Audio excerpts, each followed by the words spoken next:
"Sir, what does that tattoo mean?" The young recruit hadn't meant to ask it out loud, but once the words escaped, the whole gym fell into silence. Because the man he asked, an old janitor with a mop and worn hoodie, stopped mid-swipe, and for the first time looked up. No one ever really saw him before that moment. He came in before dawn, before the instructors, before the lights even hummed to life. He swept the mats, disinfected the weights, coiled the ropes. Never said a word. Never missed a day. He was invisible until that morning, and just behind his right ear, tucked under sun, bleached skin, and frayed cotton, was a symbol no recruit should recognize. But one did.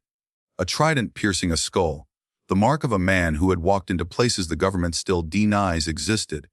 And suddenly, everything about him changed. Thank you for being here. Sometimes, the smallest moments carry the greatest meaning. Today's story is one of those. Quiet, powerful, and worth remembering. If it touches your heart, feel free to share your thoughts in the comments. And if you'd like more stories like this, you're warmly invited to subscribe and tap the bell so you won't miss the next one. Now, let's take a closer look at what really happened. He never clocked in, but at 4:27 a.m. every single day, Henry Keller walked through the back entrance of the Fort Helm SEAL prep facility with a mop in one hand and a faded duffel slung over his shoulder. No one ever saw him arrive. He was just there. The fluorescent lights hadn't flickered on yet. The weight room still smelled of iron, chalk, and ammonia from the day before. Rows of kettlebells sat quietly like sleeping soldiers. And Hank, hood up, shoulders hunched, pushed the mop across the mats like a man paying penance.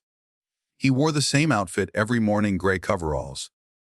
Navy hoodie pulled tight over his brow. Boots stained with desert dust that never quite washed out, no matter how long it'd been since the sandstorms. He didn't talk. Didn't smile. Didn't joke with the guys in the locker room. And the new recruits. They didn't even see him. They were too busy trying to survive. At Fort Helm, pain wasn't a side effect. It was currency. This wasn't just a gym, it was a forge. If you're not bleeding, you're not pushing hard enough. Those words hung above the pull-up bars in stenciled paint, and every man who stepped inside knew what it meant. Grunts echoed from bodies being pushed to the edge. The sound of plates slamming, lungs gasping, chalk dust swirling in morning beams of sunlight slicing through metal slats. Discipline was the air they breathed. No one noticed Hank mopping in the shadows. Except for Master Chief Brody Mason, a grizzled former SEAL who now led the brutal orientation weeks. Mason had eyes like weathered steel. He'd seen men break in half and still crawl toward fire. But even Mason never looked Hank in the eye. Leave him be. He once told a recruit who made the mistake of scoffing. That man's been cleaning blood off these mats since before your mother learned how to spell CL. It wasn't a joke. Because Hank's mop never trembled. His knees never cracked. He lifted 45-pound bars off the floor like they were broomsticks. And when he wiped down the mirrors, his strokes were symmetrical. Perfect. Military perfect. Then, one day, the hood slipped. It was late July, the kind of heat that made your ribs feel like a furnace. After a grueling rope climb and burpee circuit, most of the recruits had collapsed onto the mats like dying fish. Troy Dawson, a lean kid from Pennsylvania, sat hunched over a bench, sweat dripping into his palms. That's when he saw it. Hank was wiping the corner of the mat, same routine, but as he turned, his hoodie dipped slightly. Just enough to reveal the edge of his jawline, and just behind his ear, half covered by graying stubble, a tattoo. Not just ink, not just a design, a trident piercing a skull, surrounded by cryptic lettering in a curved arc like a crescent moon.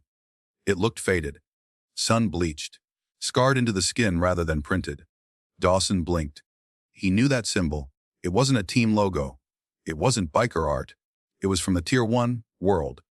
The kind of tattoo that never got displayed. The kind worn by men who never existed, at least on paper. And suddenly, the janitor didn't look like just a janitor anymore. Hey, old man, ever do more than mop floors? The question was tossed casually across the gym by Grant McCaffrey, a cocky second, year washout trying again. Hank didn't flinch. Didn't look up. He just kept mopping blood off the corner mat where two candidates had gone too hard on grappling drills. A few recruits chuckled nervously. But not Mason. He walked over to Grant, leaned in, and whispered something that would echo for days. "If you want to make it out of this program alive, shut up and show some damn respect." That was it. From then on, the gym changed just a little. But everyone felt it. They started calling him the Ghost, quietly, in locker room corners. Some stopped calling him anything at all. They just stepped aside when he passed. Not out of fear, but something heavier, respect. What makes a legend? A fire alarm malfunctioned the next week. Evacuation protocol kicked in. Everyone filed out, except one recruit, Matt Simmons, who collapsed just shy of the doors. Old knee injury, dehydration. He couldn't move. Two guys tried to go back in but froze at the entrance as acrid smoke from a faulty wire panel filled the air. And then Hank walked in. No gear, no panic, just a wet rag wrapped around his mouth. He lifted Simmons, 215 pounds, into a perfect fireman's carry. One arm behind the knee, one across the shoulder, balance locked like a trained breacher. Walked straight out, no drama, no grunt, no hero moment, just precision. The fire chief arrived minutes later. No one wrote a report, but everyone remembered. That afternoon, Dawson passed Hank's utility cart, saw something new soon inside the front pocket, a black patch, faded, ST6, SEAL Team 6, no name, no glory. But now the whispers turned to silence, and silence became reverence. By the following week, Hank Keller had become more than a ghost. He became a presence. He still moved through the gym like air, sweeping, cleaning, sorting weight plates by exact increments, aligning squat racks with laser precision. But now, every step he took adjusted the room like a magnet shifting compass needles. Even the instructors, guys with chests full of ribbons, slowed their pace when he passed, not to avoid him, but out of instinctual deference. Mason said nothing.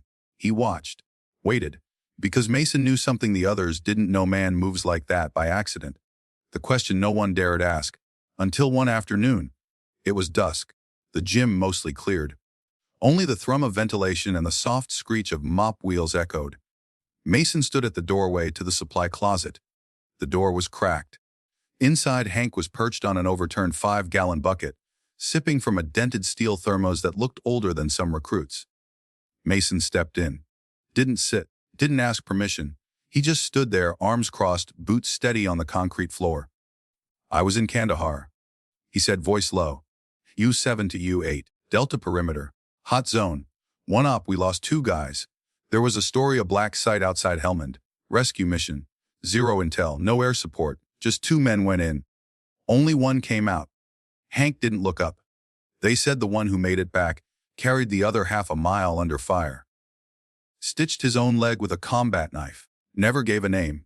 Just vanished, still silence. Mason swallowed. "That you?" No expression. No nod, no confirmation. But Mason smiled a little. Just the edge of one lip. "Didn't think you'd answer. But I already know." Hank finally looked at him. Eyes still. Voice softer than steel, but just as sharp. "You shouldn't ask questions you don't want answered." Mason didn't blink. "I wanted to know. Because I needed to say this." He paused. Took a breath that sounded like it had been waiting years. "They think they're learning discipline in that gym. But you're teaching them something we can't put on a whiteboard. Something that can't be taught. Only lived." A silence that taught more than words. Hank said nothing. He looked down at his boots. Then, without a sound, nodded once. That was enough. Mason left a note the next morning in Hank's mop cart. Just 3 words. "You're still serving." Hank never mentioned it. But that morning, the battle ropes were coiled tighter. The dumbbells had already been disinfected before the recruits even arrived. And then, he was gone. One Thursday, 2 weeks later, he didn't show up at 427, or 40, 30, or 500. His mop bucket was there. But the man himself, gone, recruits whispered. Instructors grew uneasy. Mason said nothing. Until around 1:15 that afternoon, when one of the younger candidates, Dawson, walked past the janitor's locker in the rear hallway. It was cracked open inside.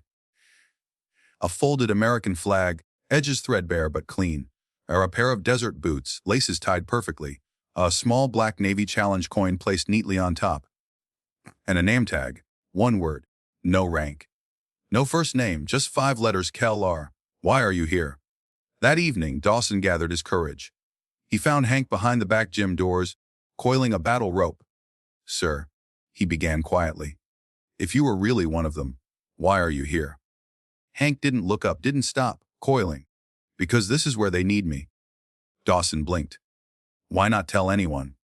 Hank's hands paused, just for a second. Then he looked Dawson straight in the eye, voice low, barely above the wind. "The day you need to tell people who you are is the day you've already forgotten." He wiped his hands on a rag, stood, and walked away. Dawson never asked again, but that night, he stared at the trident patch in his own locker a little longer. And when he finally lay down to sleep, he slept with a different kind of stillness. Keller was never introduced again. No one ever officially spoke of the incident. There were no briefings, no changes to the duty roster. He was still civilian contractor 402, still signed every form with a name no one dared say above a whisper. But the men changed. They trained harder when he was around, complained less, focused more. Because they knew in the corner of the room, there was someone watching, someone who had already lived through the worst of what they were only beginning to imagine. It was early November. The leaves in Fort Helm had shifted from green to rust. Veterans Day was coming. The compound prepared like a machine. Tight, polished, proud. An event was scheduled in the quad ceremony, small parade, families visiting. Local dignitaries were expected, and the commanding officer of the Atlantic SEAL region was flying in from Coronado. Mason had been assigned logistics. He didn't mind, but what did bother him was that Keller hadn't been seen in 3 days. "You don't know who that is, do you?" That morning, the general from Coronado arrived early. He was walking past the gym when he froze in his tracks. The wind tugged at his coat as he stared through the open roll-up doors. Inside, Keller stood alone restocking bands, his back to the door, hood down. The general stepped toward Mason. "You don't know who that is, do you?" Mason didn't even turn. "No," he replied flatly, "but I know exactly what he is." The general didn't ask anything else. He just nodded, eyes slightly moist, and walked away. Dawson's mistake.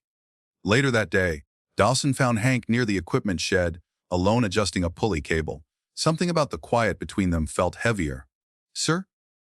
Dawson said, hesitant. "They're honoring vets this week. You could be part of it." "You should be." Hank looked up. His face was older now. Not in years. In memory. He didn't smile. Didn't frown. He just breathed. "I've had enough ceremonies." Then he turned back to the cable, hands methodical, voice lower. "Tell you something, Dawson.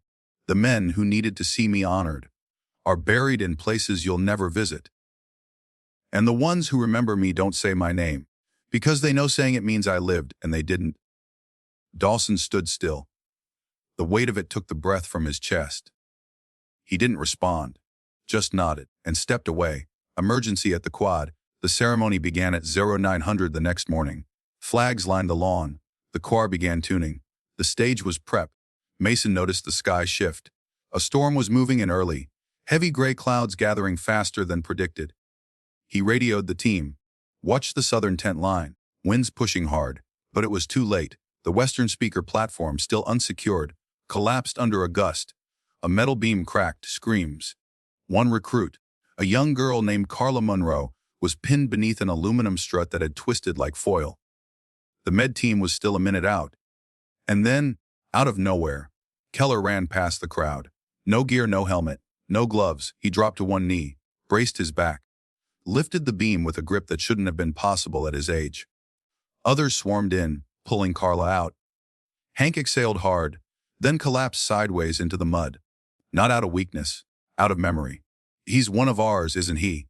Later, inside the infirmary, Hank sat on the edge of the cot, sipping water. His hoodie was off, and the tattoo was fully exposed. Trident skull. Tier 1. The commanding officer stood at the doorway. Didn't enter, just watched. Mason sat beside Hank. Silence. Again until Mason broke it. "She's okay, Carla. Broken ankle." "That's it, you saved her." Hank nodded, eyes distant. The commanding officer finally spoke.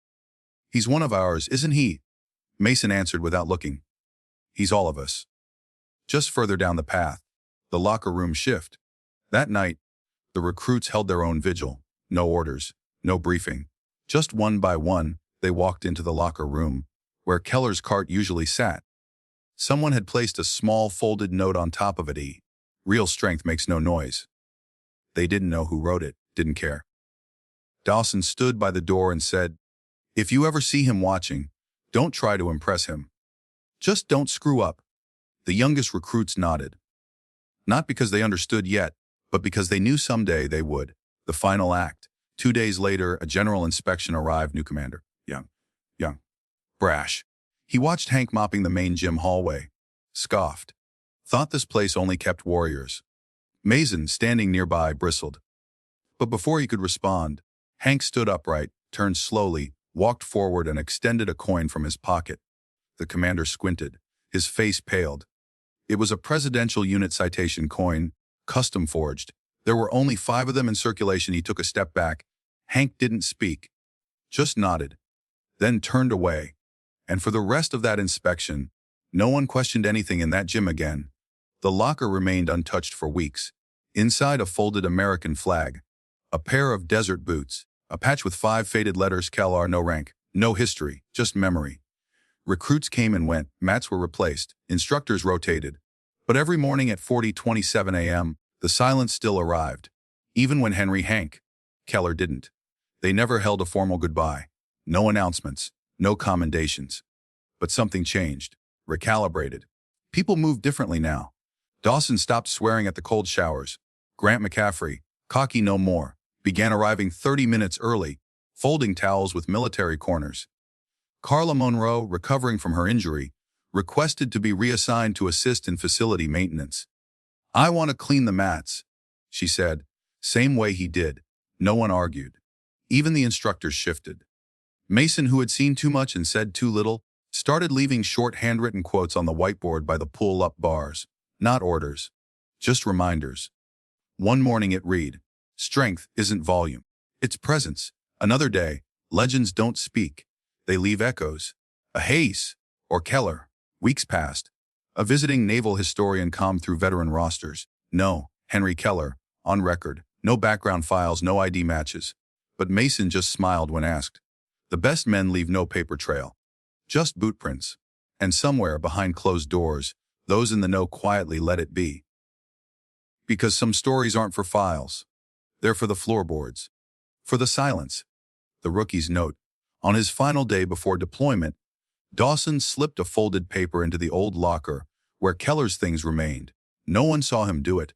No one opened it after. But the note read, "We see you now. Thank you for cleaning more than just the floors.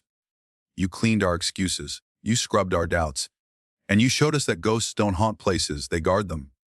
Sometimes at 4:27 a.m., the lights flicker on, and the compound holds its breath. Someone hears the squeak of a mop wheel in the hallway, a rope being coiled with surgical tension, a mirror wiped clean. But there's no one there. Just a folded towel, placed perfectly, and a dumbbell rack, arranged like a man still walking through muscle memory. And every once in a while, a recruit will glance toward the corner and swear they saw a hooded figure disappear through the back gate just before sunrise. Epilogue. The mirror. One winter morning, Mason stood alone by the mirror in the gym. It was 4:27. He looked at himself, older now, weathered. And then he noticed it, a faint smudge, wiped into the glass at eye level. 5 letters traced by a finger like a whisper. Keller. Mason exhaled, smiled. Still serving? Huh. Some men carry medals, others carry silence. Some are remembered with parades. Others with quiet towels folded just right and the echo of boots that never demanded anything but respect. Henry Keller never needed to explain who he was, because in the presence of a man like that, you didn't ask. You just stood straighter. So now I ask you, have you ever crossed paths with someone like him? Someone the world overlooked, until one detail, one gesture, one glance revealed the weight they were silently carrying. Share their name in the comments. Tell us what they taught you. Thank you for watching. If this story moved you, share it. Let their memory ripple. And if you'd like more stories like this, about the quiet power of those who never stopped serving, even when the world stopped watching, subscribe. Tap the bell. Stay with us. Because sometimes, the quietest people teach the loudest truths. And next time you pass by someone sweeping a floor, look closer.